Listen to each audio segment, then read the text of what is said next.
Josh and Larry. That actually happened. We can prove it. And George, that's a perfect word, revolutionary. Two others, though, for this morning. Humbling and memorable. What a morning here. We watched the Pope really be this Pope, the people's Pope, kiss babies, greet these huge crowds, thousands upon thousands from his Pope mobile, and, of course, even giving a inspired thumbs up to his favorite soccer team here from Argentina. He was very happy that they brought the championship cup to him. It was quite a morning, to be sure, and an honor to have been there for it all.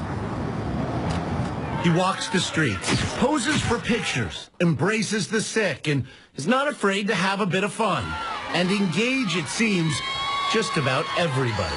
His Twitter account, @Pontiff, ranks in the top 5 most searched words on the internet, where his is also the most talked about name in the year 2013. A former janitor and nightclub bouncer, he's been called the People's Pope.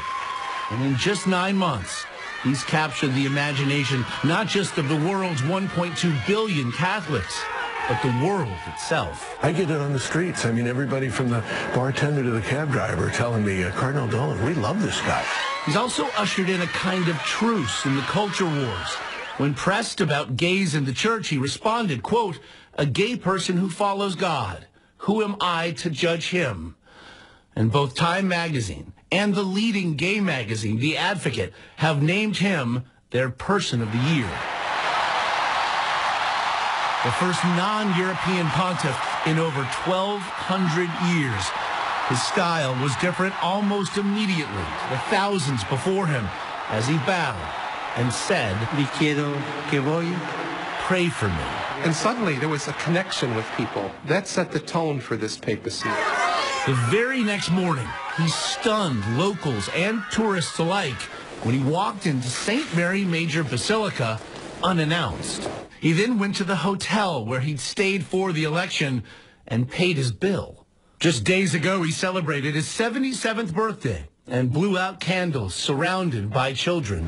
Julia and Michael Chandler, Americans visiting Rome, could not believe their eyes when they saw Pope Francis reach for and bless their baby, Mary Agnes. 3 days later, it happened again. But when it actually happened, it was just, you just get overcome by emotion of the moment. Ethan Mack, a student at Boston College, had the idea to trade hats with the Pope. And to his surprise, the Pontiff actually went for it. For him, it was just a small act of kindness, but for the two of us, he really made our lives. What we're after was a good pastor with a track record of solid administration, but fatherly, warm, tender care for the sheep, for his people. And boy, we got that on steroids. You certainly got that. We saw that today. In fact, when Robin and I got to our seats, we were right next to a family with 3 young children, Spaniards living in London. And we knew when we saw the cherubic little faces that certainly Pope Francis would be stopping next to us. And he did. He loves the little children. And it was such a wonderful thing to see him with them. And everybody was very civil. Everyone wanted everyone to have their moment and not getting. But when we saw the family, Josh was shameless. He was like, "Can we borrow one of the kids just in case?" We want to make sure that Pope Francis stops by. But it's something that both of us will never forget. Yeah, that simple moment. That's fair, very, very, very fair to say.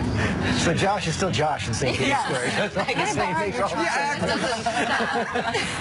I also love the backstories I can tell you too. The backstories that I have. It all worked out in the end. It all worked out in the end. Go to GMA News on Yahoo for the backstories. Okay, thanks, guys. We're going to have a lot more from Vatican.